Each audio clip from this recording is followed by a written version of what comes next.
Olá, minha querida amiga, meu querido amigo, tudo bem com você?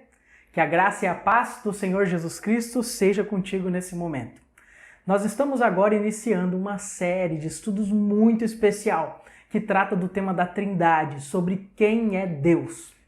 E para iniciarmos esse tema, eu gostaria de levar você até a Bíblia para juntos analisarmos uma importante recomendação dada por Deus através do apóstolo Paulo em 1 Timóteo, capítulo 4, verso 1. Mas antes, nós podemos fazer uma oração? Querido Deus, muito obrigado porque o Senhor nos dá a revelação da Tua Palavra. Nos ajude a compreendê-la nesse momento. Em nome de Jesus. Amém. Então vamos lá? 1 Timóteo, capítulo 4, verso 1. O texto diz assim, Ora, o Espírito afirma expressamente que nos últimos tempos alguns apostatarão da fé por obedecerem a espíritos enganadores e a ensinamentos de demônios. Amigos, nós estamos vivendo nos últimos dias da história dessa terra. Isso implica que o texto que nós acabamos de ler aqui na Bíblia foi escrito para nós.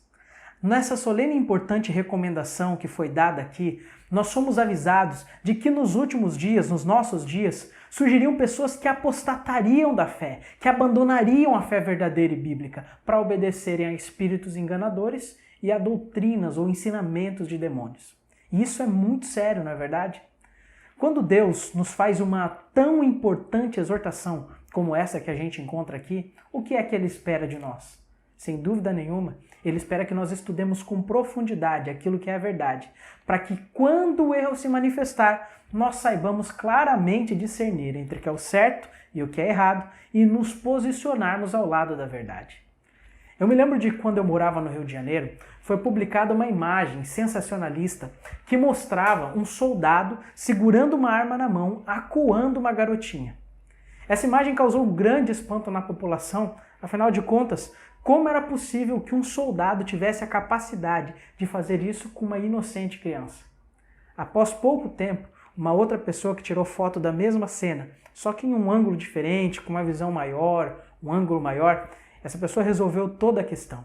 Porque ao invés de o soldado estar acuando a garotinha, ele na verdade estava protegendo-a de um tiroteio muito forte que estava acontecendo naquela comunidade. Mas por que eu contei essa história aqui? Porque nós podemos cometer sérios erros quando nós olhamos uma história apenas de maneira parcial.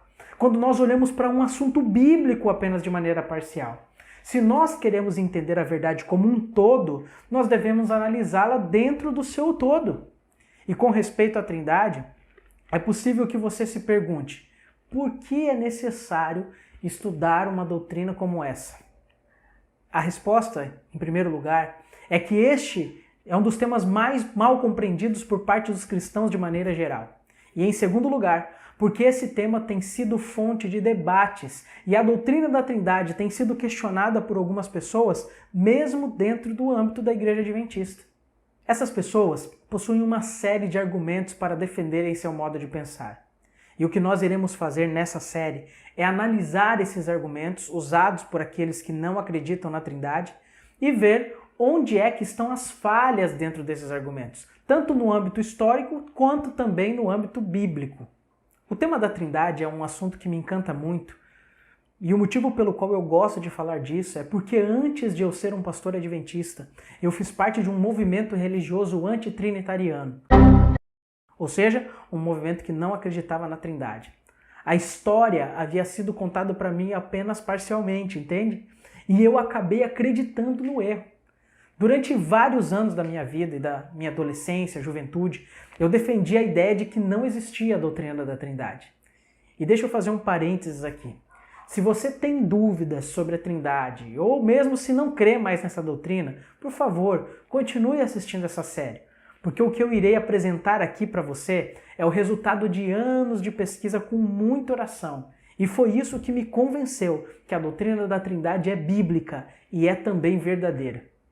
Eu poderia dizer, como popularmente se diz hoje em dia, que eu nasci na igreja adventista. Desde pequenininho eu sempre fui para a igreja, aprendi a amar a Deus com meus pais, estudava a lição da escola sabatina, orava, participava dos desbravadores, cantava, era ativo na igreja. E a minha família ela sempre estava envolvida nas atividades missionárias da igreja. Isso fez com que, com cerca de mais ou menos 10 anos de idade, eu tomasse uma das decisões mais importantes da minha vida, de que um dia eu me tornaria um pastor adventista. O que eu não sabia era o longo caminho que eu percorreria até concretizar isso que eu acredito ser o chamado de Deus para a minha vida. Se você quiser conhecer um pouquinho mais sobre como foi que aconteceu essa mudança na minha vida de antitrinitariano para um pastor adventista trinitariano, não deixe de acompanhar todos os episódios dessa série, porque em cada um dos episódios eu vou contar um pouquinho desse importante testemunho para que você conheça essa história. Agora preste bastante atenção que eu vou explicar para você como é que vai ser essa série. Nós dividiremos os temas em duas partes, a parte histórica e a parte bíblica. Nós iremos primeiramente fazer uma análise histórica de como foi que a Igreja Adventista do Sétimo Dia passou a crer na doutrina da Trindade. E na segunda etapa, nós iremos fazer uma análise bíblica para averiguarmos a veracidade dessa doutrina dentro das Sagradas Escrituras, tudo bem? Então não deixe de acompanhar nenhum desses episódios, que sem dúvida alguma trarão um grande crescimento espiritual para você. O tema de hoje é o que criam os pioneiros sobre a Trindade. E para introduzir esse primeiro tema, eu quero mostrar para vocês os principais argumentos daquelas pessoas que não acreditam na doutrina da Trindade. Só que antes, eu quero que você preste bastante atenção nesse texto que eu vou colocar para você agora. Olha só. Quanto aos testemunhos, coisa alguma é ignorada, coisa alguma é rejeitada. O tempo e o lugar, porém, têm que ser considerados. Esse texto é uma regra que deve ser seguida por todos nós, no estudo tanto do espírito de profecia, quanto também no estudo da Bíblia. Nós podemos cometer graves erros quando nós não analisamos as passagens, as declarações, dentro do seu contexto histórico. E é exatamente isso que nós iremos fazer aqui, analisar cada declaração dentro do contexto histórico em que elas foram ditas. Vamos então aos principais argumentos daqueles que não acreditam na doutrina da Trindade. O primeiro argumento aqui mencionado é que os pioneiros da Igreja Adventista não acreditavam na Trindade, que a Igreja era, nos seus primórdios, antitrinitariana. A pergunta que eu te faço agora é a seguinte: é verdade que os pioneiros, em sua maioria, eram antitrinitarianos? Sim, é verdade. Mas espera um pouquinho aí que nós já iremos analisar que tipo de trindade é que eles combatiam, tá bom? O segundo argumento é de que a divindade em três pessoas nunca foi aceita por eles. Seria isso verdade? Nós já descobriremos. Olha o terceiro argumento aí. Eles dizem que a doutrina da Trindade só foi aceita depois da morte de Ellen White, ou seja, que a senhora White jamais concordou com essa doutrina e que, na verdade, essa foi uma manipulação e apostasia que aconteceu depois da morte da profetisa. O quarto argumento apresentado por eles é de que a Igreja Adventista, por ter assimilado uma doutrina não bíblica na visão deles, um vinho da Babilônia, ela se tornou parte de Babilônia e, portanto, o convite para sair de Babilônia em Apocalipse 18:4 inclui sair da Igreja Adventista para não se contaminar. Mas, como eu disse, nós veremos logo mais que essa doutrina é bíblica. O quinto argumento desse movimento é de que os textos de Ellen White que falam sobre o Espírito Santo são falsos ou adulterados, ou seja, eles dizem que foram manipulados. O sexto ponto apresentado por eles dizem que o Espírito Santo não é uma pessoa independente. Eles dizem que ele é, na verdade, o próprio Cristo. Em seguida, vem o argumento de que Cristo não é eterno como o Pai. De acordo com como eles acreditam, Cristo foi gerado do Pai em algum momento da eternidade, ou seja, ele teve um nascimento literal no céu. Eles também afirmam que não só os escritos de Ellen White, mas também a Bíblia foi adulterada. Falam que, por exemplo, Mateus 28:19, do batismo em nome do Pai, do Filho e do Espírito Santo, que esse não é um texto verdadeiro. Mas nós vamos ver como essa informação não procede. E por fim, no décimo argumento, eles dizem que a doutrina da Trindade foi formulada pela Igreja Católica no Concílio de Nicéia em 325. Nós iremos agora, começando pelo primeiro argumento antitrinitariano, analisar acerca da crença dos pioneiros adventistas, seguindo aquele conselho que a gente leu no começo, de analisar tudo dentro de seu próprio contexto histórico. Para isso, é necessário que eu compartilhe com vocês um breve resumo histórico da origem da Igreja Adventista do Sétimo Dia. A maior parte dos nossos pioneiros vieram de diversas denominações protestantes dos Estados Unidos. Alguns eram batistas, outros presbiterianos, metodistas, conexionistas, entre outros. E como eles acreditavam piamente em uma missão profética que Deus havia confiado à Igreja Adventista de continuar a obra da reforma, eles rejeitaram tudo aquilo que consideravam ser uma heresia e começaram uma reavaliação das verdades bíblicas. Foram avançando progressivamente no seu conhecimento sobre cada uma das verdades. E isso também não foi diferente com respeito à Trindade. Para sermos justos e corretos em nosso estudo, eu quero mostrar para você qual era o conceito popular que se tinha da Trindade lá no tempo dos pioneiros.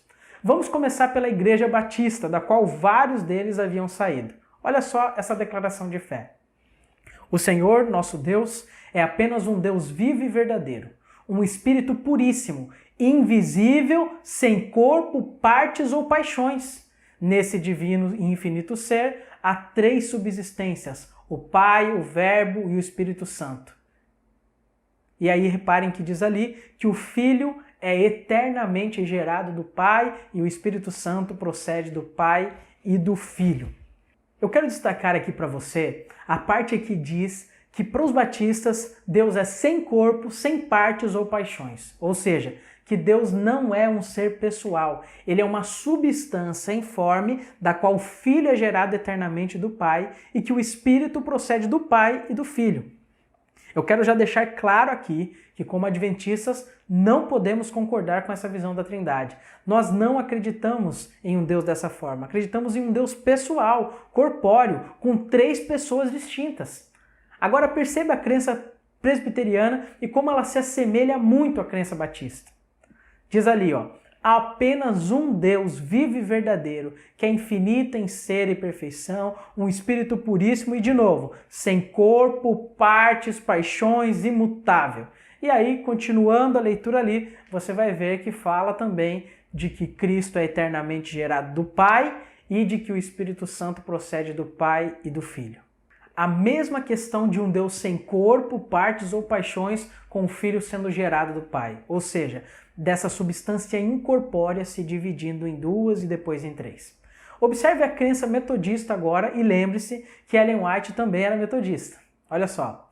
Há um só Deus, vivo e verdadeiro, eterno, sem corpo, nem partes, de poder e sabedoria e bondades infinitos, e etc, etc, etc. Todas essas declarações de fé retratam um mesmo conceito trinitariano que não é bíblico e foi herdado pelas igrejas protestantes da Igreja Católica, que em seu catecismo possui basicamente a mesma visão.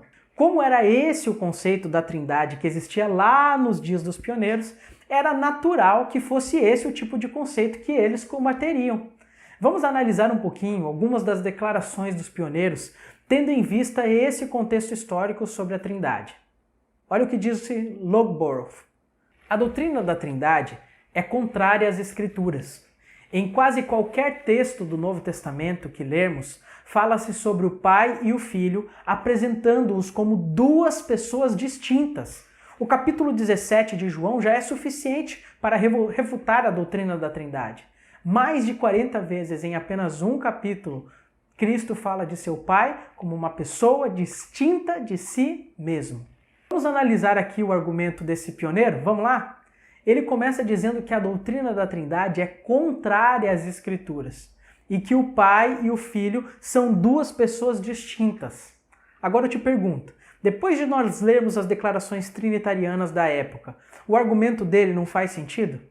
É claro que faz. E nós concordamos com ele, de que aquela Trindade que a gente viu aí não é bíblica e que o Pai e o Filho são sim duas pessoas distintas. Até hoje, como adventistas do sétimo dia, nós concordamos com isso. Agora veja Tiago White, marido de Ellen White, o que ele diz. Que uma pessoa seja três pessoas e que três pessoas sejam uma só pessoa é uma doutrina que nós podemos proclamar ser contrária à razão e ao senso comum. Nós também não acreditamos, assim como Tiago White, que os três são só uma pessoa. Nós acreditamos que o Pai, o Filho e o Espírito Santo são três pessoas distintas. Fica muito claro aqui que Tiago White estava combatendo aquele conceito errôneo de Trindade que era predominante em seus dias. Veja agora o que José Bates disse sobre a Trindade. Com respeito à Trindade, eu concluí que era uma impossibilidade acreditar que o Senhor Jesus Cristo, o Filho do Pai, também era o Deus Todo-Poderoso, o Pai, um e o mesmo ser. Perceba que o que ele não conseguia concordar da Trindade aqui era com o conceito de que o Pai e o Filho eram o mesmo ser. E nós também não acreditamos que o Pai e o Filho são o mesmo ser. Concordamos de que eles são duas pessoas distintas. Com essas informações citadas, você já pode claramente concluir que a doutrina da Trindade combatida pelos pioneiros era completamente diferente da doutrina da Trindade que nós cremos hoje como adventistas. Enquanto os protestantes defendem a ideia de um Deus impessoal, em que os três são uma só substância, a Igreja Adventista defende o pensamento de que Deus é um ser pessoal e que as pessoas da divindade são distintas entre si, sendo uma unidade de três pessoas distintas. Portanto, quando nós analisamos os textos acima, percebemos que, em seu contexto, podemos claramente afirmar que os pioneiros combatiam a doutrina da Trindade em seus moldes católico-protestantes e não como aquele defendido atualmente pela Igreja Adventista do Sétimo Dia. Voltando então àquele argumento inicial de que os pioneiros eram contra a Trindade, sim, eram, mas não contra a Trindade pregada hoje, biblicamente, pela Igreja Adventista do Sétimo Dia, e sim como aquela que era defendida pelos círculos religiosos de sua época. Vocês percebem como que analisar as coisas dentro do seu contexto real faz totalmente a diferença? No nosso próximo episódio, nós iremos analisar como foi que a mentalidade dos pioneiros mudou acerca da Trindade no decorrer do tempo. O que foi que fez com que ocasionasse essa mudança?